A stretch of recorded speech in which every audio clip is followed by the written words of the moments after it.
Bowtie Barbecue Company at 6724 Waters Avenue in Savannah serves up barbecue both familiar and new, made by hand and made with love. Family friendly and relaxed, Bowtie takes great pride in the by hand preparation of high quality beef ribs, smoked chicken, pork spare ribs, and more. Come join the Bowtie family. Ask about our food truck and catering too. Bowtie Barbecue Company, Southern charm naturally.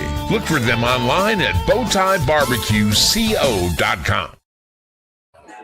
Live from Bowtie Barbecue, this is the Danny Britt Show, here alongside the head football coach for your cadets, Danny Britt. Coach, we're back another season here at Bowtie Barbecue, and it is officially game week. It is officially game week. It's about time, so it's time to go. And Toombs County on the docket. Before we dive in and preview the upcoming matchup, just talk to us about the past couple of weeks for you guys. You had that really successful scrimmage there against Summerville. Come back, have a full week of practice between that and the game coming up on Friday night. What were you guys able to adjust and really take away from that scrimmage as you went into these basically 10 days of practice? Yeah, we talked again. Going back to the scrimmage, I felt like we played well and did some things well. Took a few things that we needed to clean up and really spent a lot of time working on that. Tried to get guys healthy last week, and gave them a little time off and really worked on that. Tried to work on the conditioning, as much as possible. And so we got some things done and cleaned up and hopefully in a little better shape than we were 2 weeks ago. I'm curious. A lot of times coming out of a scrimmage, there's a few different ways you can go. A lot of times it's, okay, this is really clunky. We were jumping off sides. Guys were false starting. But you guys, very fluid in that scrimmage. Not a lot of mistakes or boneheaded plays. How do you keep everybody focused on improving and being like, that's not perfection? Like we weren't great in that game. It's a great result, but how do you keep them locked in and improving day after day? I think it's really simple. It wasn't about the scrimmage. It isn't about the first game. It's about a process. And I know, we say that all the time. You heard Coach Saban constantly push that, but it's very true. You're constantly working on that process, and that process is the same one we've done year in and year out, over and over again. The kids know that, and, we expect, the first day of practice to be at a certain spot, the fifth day at a different spot, and then the third week, fourth week, fifth week, So we just keep working toward that goal, which is, you're chasing perfection. Right. But it's not really has nothing to do with what happened in the scrimmage. It's about where we want to be at each phase of the season. And going along with that practice, obviously South Georgia and August is not synonymous with beautiful weather. And it has been hot, to say the least, over these past couple of weeks. How have you guys dealt with that? Because there have been days where you guys have not been allowed to practice at all in the afternoons. Right, that's very, very true. We lost a practice, really a practice and a half, the week in between the scrimmage and this week. So we made the decision last week to go ahead and go at 6 a.m. So we've been practicing at 6 a.m. this week, and and it shortens up the time a little bit because we have to get them to school. And despite my continuous pushing for let's spend a little more time on football. They still want them to go to class and such, but no. So we had to cut it a little bit short, and but we do have an E-block where we were able to get a little bit of walk through during that time, and we're going to practice very quickly this afternoon. Just kind of feel the heat, and then tomorrow we'll be in helmets only in the afternoon because we will be playing Friday night. Right. Either way. I know it's not like you guys aren't acclimated to the heat. You guys have started way back really in May getting rolling, but going through June, going through July, dealing with that heat. So stepping out Friday night will not be the first time the guys have been in full pads when it's been around 90 degrees. And the good thing is you're not the only team playing when it's 90 degrees. Both teams are really going to have to deal with that. Yeah, obviously both teams are going to have to deal with it, and we feel like we've been conditioned really well. That is the hard part this week is – It does feel way better at 6 a.m. Yeah. I do not like getting up at 4:40. It's not, I don't know. I remember my parents said, "Oh, well, it gets easier as you get older." I still hate it. I hate getting up that early, but it feels so much better at 6 a.m. The problem is that we're not going to be prepared for Friday. So, but everybody's having to deal with it. If even if they have an indoor facility, you're going into an indoor and you're not getting the heat. So it's just part of the the process. And I know regardless early in the season, it's going to be hot dealing with cramping and stuff like that. I know that's been something that's frustrated you in the past few years, but you guys have really taken proactive steps to make sure the guys are hydrated, have the electrolytes, and are ready to roll, so you're not having to quite deal with that as much. Yeah, we do a lot with that. We have constant hydration, with them. They have the ability to walk around the school, to go to every class with water bottles and that sort of thing. In fact, I moved 10 cases of water bottles into my office today, into the foyer of my office, and we keep boxes and boxes of BioLite in there for them to pour in there. And so they're constantly doing that. Of course, we give tons of breaks during practice, and just try to keep them hydrated. And hopefully they're doing as much of that at home as we want them to. Well, you'll need to be hydrated on Friday as Toombs County comes in, and it's a joke that we tell every year now, but you don't make it easy on the guys to start the season. Toombs County, a team that's played for state championships in consecutive seasons, and a really talented team. I know 2A for a long time, everybody got bumped up once, so 3A now, but to me, as a high school football fan, it's a team that you've heard of forever. Right. One of the classic logos in the state, but just a really great program coming in on Friday night. Yeah, very good program, and they've Coach Martin's done a great job. They've done a great job. They've got a bunch of kids in and some really good football players. Yeah. And so it's going to be a major challenge. And they wouldn't play us if they weren't really good. So I mean, that's just the way it is. That's what we've come to. Nobody else is going to sign up for us unless they're in our region. So that's just what we have to do. I like playing, really, really good teams, and that's what we're doing. So we'll have a big challenge and go see what we can do. I'm taking a look at the scouting report for them. Heavy run-focused team, and it is not a gimmick run. It is power in your face run, and a lot of times Wildcat, where they're trying to play 11-on-11 football. Yeah, definitely.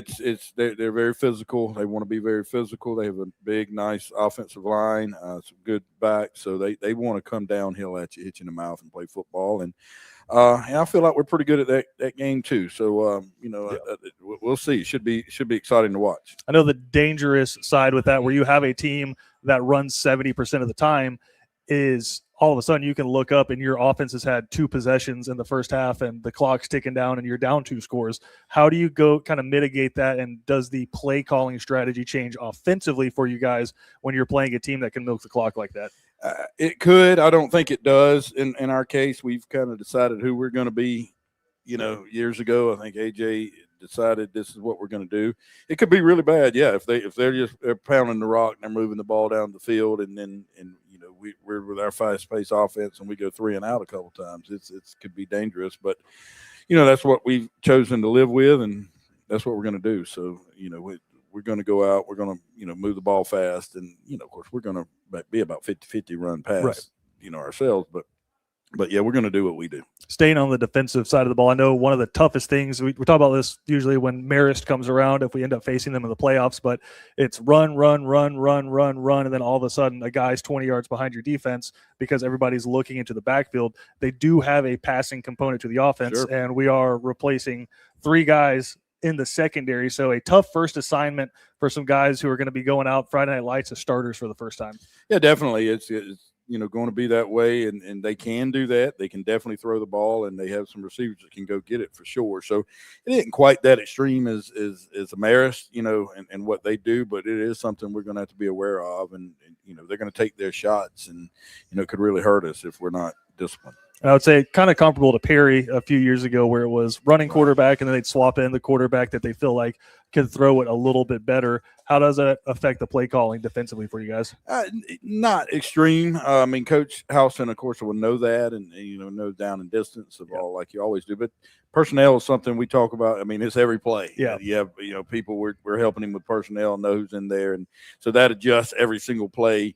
And of course, yeah, you'll know which quarterback's in, just like you're going to know, if an H-back is in, or they have, 4, receivers out there. So you're going to always know those things. I know Rasheed Jackson's going to have a big part to play coming up on Friday against this defense. It's interesting because a lot of times modern football, you're looking at busts and coverage, but inside linebacker calling things out to the defensive line, getting them set up against that power style of a run game. You can have bust just the same way you have in the secondary on the defensive front. What kind of responsibilities does he have on Friday? Yeah, it is. It's big, and he's been a bell cow, and he does a great job of communicating and has done that this week as well.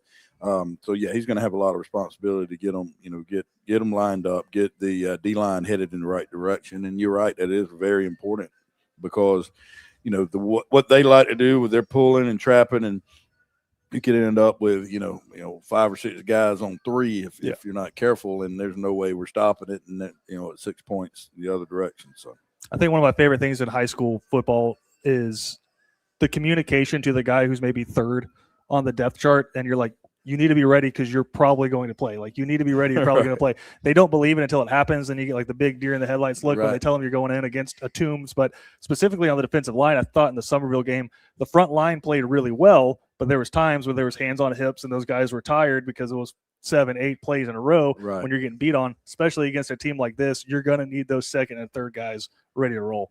Definitely, we're going to need a bunch of guys ready to go, and we've tried really hard to get a few more guys ready to play this week. So hopefully we can get those guys out there and they can sub when needed. Flipping over offensive side of the ball for you guys, playing a defense that, at least against Dodge County in the scrimmage, very aggressive. Looks like a 3-4 that they're going to try to go out there and play, but twitchy and kind of moving right until the ball is snapped. What kind of challenges do they present? Yeah, I mean, obviously that is a challenge. They're not going to just sit there. You're not going to know exactly where they're at and just play. They're going to attack and be aggressive and go on the offense a little bit. Yeah.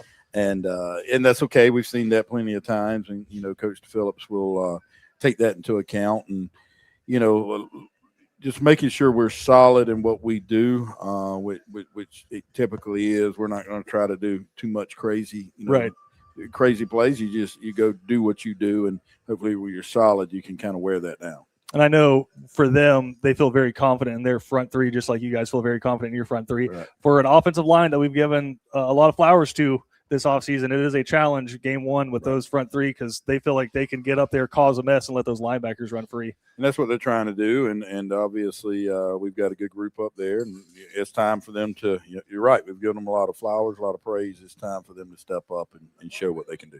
Now, I know Amari, it's got to be exciting for him back starting at quarterback. He had a run at sophomore where he was the guy. I think it's going to pay some dividends coming up. But walking out there as the guy, as a senior, for you as a guy who's been a part of his development from being a freshman coming into BC, how cool is that moment going to be? Yeah, it's awesome. I'm really enjoying him being the leader, and it's fun watching him. He's definitely in charge. He's in charge of the offense. He's definitely in charge of the team. And it's a lot of fun watching him. He's cool and collected with that, and I'm excited to see what he can do. And just watching AJ at the Summerville game, which I know you guys had some headset issues going there, but the communication between him and Amari has been really cool to watch. And I think the one thing that he's really been pushing is staying ahead of the chains, where it's you want to be in second and short because then that opens up the whole playbook. How do you go about doing that? Yeah, I mean, well, you have the kids understanding that and understanding that it's important and what we're trying to do. Like, for example, if I heard a guy say one time, every play is designed to score. That's not true. That is not at all true. And he was a coach too. But anyway, so a running back, or let's say we throw the slip screen. They understand on first down what we're trying to do is pick up 4 yards. If you can go get 4 or 5 yards, we are in a great situation on second down. But if you dance around and lose a yard because you couldn't take the 4, you couldn't just put your foot in the ground and take the 4, you're going to dance around and try to go score. Well, you just put us in a really bad situation on second down. Yeah. So they understand that. Coach Phillips talks about it, preaches it, actually works on it. So that's how you do it.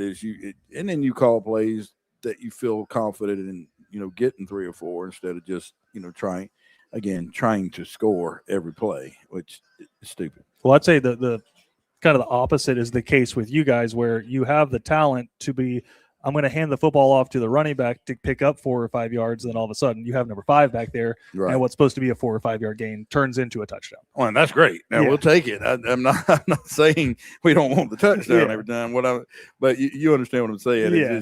You're constantly realizing what you're trying to do and coaching those kids up to do that. I know, again, special teams, a big part of your heart because you can steal possessions or you can give away possessions very easily. And then kicking, going to be massive in this one too. For Toombs, it feels like they can kind of do a little bit of everything where they can do the placement kicks on kickoffs if they want to. They can run some on sides, but they can also kick it deep. What have you seen scouting them special teams wise? Yeah, I think we have a little bit of an advantage there. I hope, but I'm right on that. With our kicking game and what we're doing there. Although they're good too, and it can be dangerous. The kickoffs and how they do it and kicking, and they'll onside kick or they'll just pooch it, but it turns into an onside, kind of like we do sometimes. And so hopefully we're really trying to gain advantage in that area every time and put a lot of time and energy into it. So who's going to be handling, especially on kickoff return, punt return, and then the kickoff duties for you guys? I know, especially in the return game, you have a lot of guys who I'm assuming are saying, Coach, I'm the guy. I should be back there returning the kicks. But game one, who are going to be the guys out there? Well, Aaron Maller's the guy. And he's the guy that is the return, so he'll be back there for punts and kicks along with Stan in the kick return department. John Black could go back there, probably the number 2 punt returner. And then, we have Damari Perry to go back and Stan to go back some and just a number of guys. But Aaron's the one, that guy, and then the kicking will be Parker DiTomaso. And you've spoken about being impressed with him so far, where it might not be going 10 yards into the back of the end zone, but consistently able to get some hang time on it and put it where you want it. He's done well in the kicking department and continuously improved, and I'm excited for him. And so he's doing really well. I'm proud of what he's done. Again, Toombs coming up on Friday night. How much of a say did you have in the blackout theme? I have nothing to do with that. I didn't even. Is that a thing? I don't even know. Blackout tomorrow night. So that's a wonderful promo from Coach. Is that a thing? But wear your black if you got it. I think maroon is very much acceptable as well out there in the stands. But for these guys, so much work has been put into getting to this game. How important is it when you guys run out that they look up and see just full stands there at Memorial Stadium? Yeah, obviously hugely important. And, that's one thing. That's one reason why the guys are here. At Benedictine is because we do pack out the stadium. We have a huge support, and so it is hugely important that they see that and don't do the things. Say, well, they got 7 home games. I cried like crazy for 2 years about only having 3 home games. Don't be skipping out on the games. Come out, support, have fun.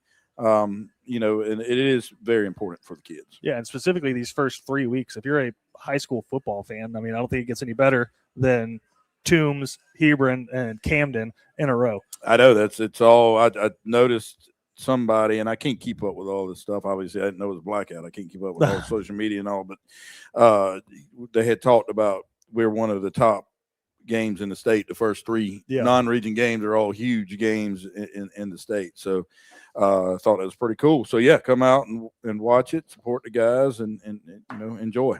We're going to take a quick break, say hello to some of the fans that are here in person at Bowtie Barbecue. Again, every Wednesday at noon, you can come in, ask the coach some questions, hang out, get some great lunch here at Bowtie Barbecue. We'll come back one more segment here on the Danny Britt Show. Plan your hunting getaway and escape to experience the beauty of Mossy Pond. Our diverse property right here in Pierce County allows you to enjoy various types of hunts, including plantation-style quail, hog, pheasant, and flooded timber-style duck hunts, all within 24 hours.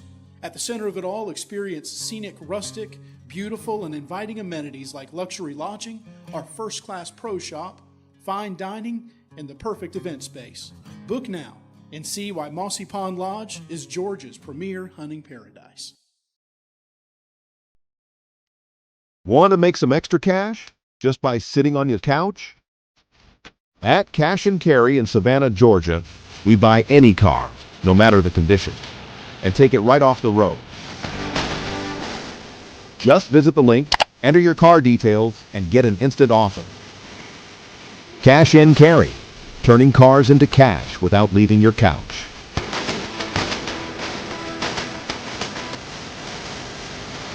My name is Chris Williams. My wife Corey and I own C. Williams and Associates here in Savannah, Georgia, and we are proud sponsors of Benedictine Athletics.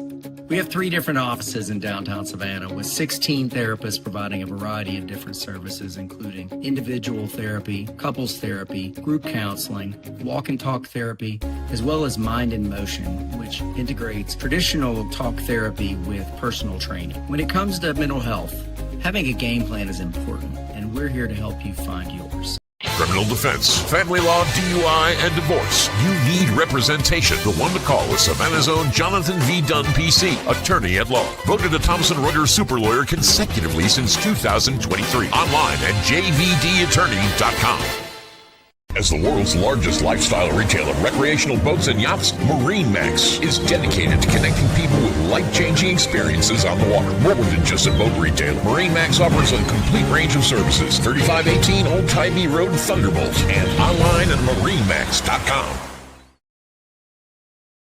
Cool Vibes Pizza and Wings is one of Savannah's most popular. Could be the New York style pizza, or the pasta, or sandwiches, or wings. Whatever you choose, Cool Vibes has their own unique style. Check them out at 4501 Montgomery Street, Savannah.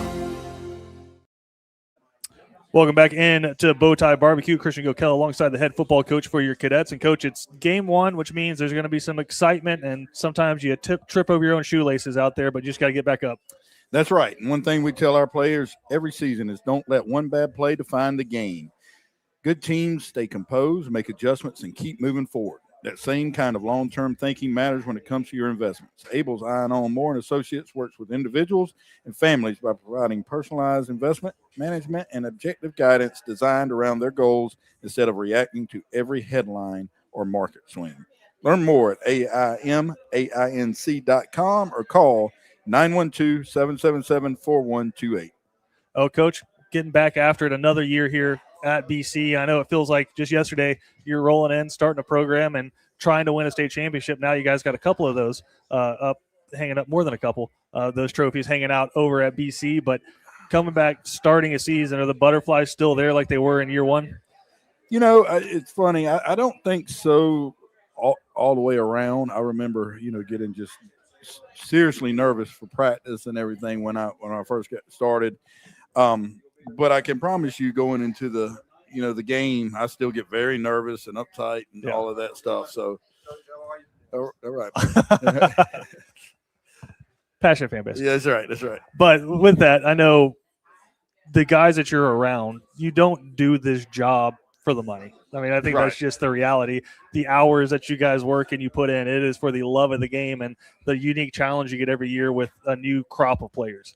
It definitely is. And, you do it. It is a passion project. I mean, it is how we make our money and how we feed our family and that sort of thing. So, that is part of it. But it is for other reasons, and it is something I'm certainly still passionate about. Right. And I've talked to my kids. I've talked to some some friends that are very close to me, and I talk to the current coaches, that if I lose that and I'm not there anymore, or if I get just too old to do it, to tell me, and I'm out, because I don't want to be that guy. I want to be, passionate about what I do. If not, I'll go do something else, but I still love the kids, love being around them, and that's what we all do it for. We're there for them and the love of them and the love of the game too. I was going to say, you talk about just potentially aging out of it.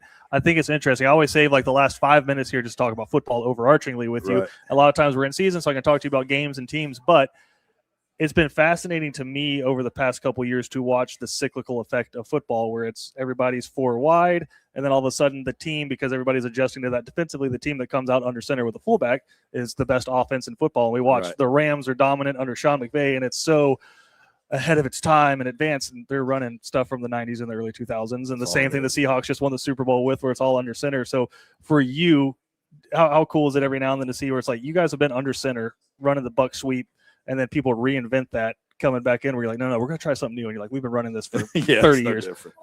And they call it something different. That's what freaks me out, is how everybody changes what they're calling things.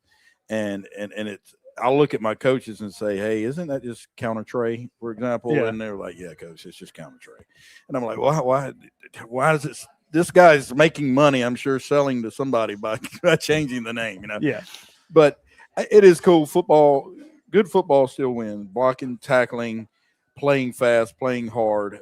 That still is what wins football games. Right. Now the game is softened up, and I was watching somebody on TikTok today, and he was talking about a pre-2019 football was different when they did the crack back. Now you can't crack back, which I say bring it back, man. I don't know. that you get sick just of got this. so You soft. get sick of that in front of. Oh my the gosh, blocks, yeah. it's such chicken manure. But yeah, I wish I say bring the crack back block back. That made it so much fun. Well, you're from Georgia Southern. You probably want to bring the trap block back and all of it. Oh yeah, bring it all, baby. Clipping. Yeah, I don't know about clipping. Well, I mean, what do you consider clipping? We're not blocking in the back, but we can go or like go what below about the waist. I'm about to say, what if about engaging? One guy engages at the top, other guy. That's never been legal. That's never right. been legal. You never ran that at Georgia Southern. Well, I didn't say we didn't do it. I said it's not so legal. It's never legal. All right, that's fair.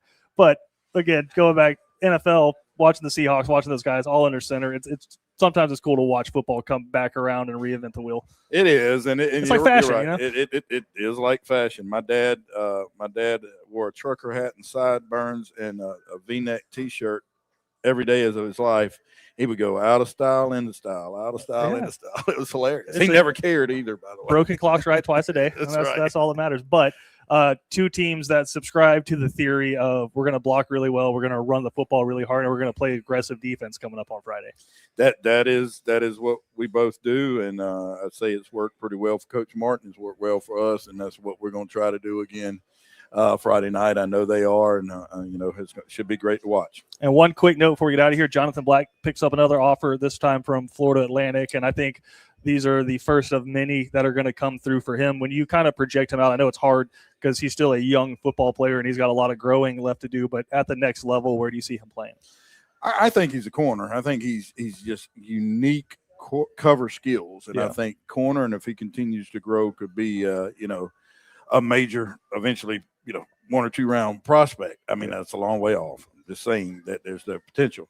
But obviously he tracks the ball really well. Yeah. And you saw that last against Somerville when he faded back on that ball, which Amari admit wasn't very well thrown and made an unbelievable catch. So he can do a lot of different things. I'll say this for Amari. At least he gave him the chance to catch it. Didn't overthrow him. That's right. Gave him the chance to catch it. He laid it out there for him. But again, coming up 7:30 Memorial Stadium, Toombs at Benedictine. Kevin Thomas and myself will be on the call. If you can't make it, we'll have the radio call. And then Saturday, if you want to come back in, watch it. If you weren't able to, we'll have the video broadcast up on Saturday. So a lot of different ways to consume, but we encourage everybody. She's got the timing down. I know, right? Got the timing down. But we encourage everybody to get out to the game, buy tickets, support these cadets as they are playing against some of the best talent in the state of Georgia coming up this season. I heard in a promo this might be the most difficult schedule in the history of BC football. Yeah, that's not true, but I was going to say there have been some tough ones. Yeah, I guess we can't say it beforehand because we don't know how good these teams are going to be, but still a fun schedule. It is a tough schedule, and it is a very good schedule, in how you look at it. But I don't know what that was about. Hey, we're not doing a great job promoting it. Blackout, toughest schedule. Yeah, I don't know. We'll get you your notes before the show. Yeah, give me notes. Yeah, because I don't know what's going on. But again, kickoff at 7:30. Kevin Thomas and myself will have pregame 45 minutes before that. So tune in, get out, support your cadets, and we'll see everybody back here at noon at Tai Barbecue next Wednesday. Coach, thanks for the time. Thank you.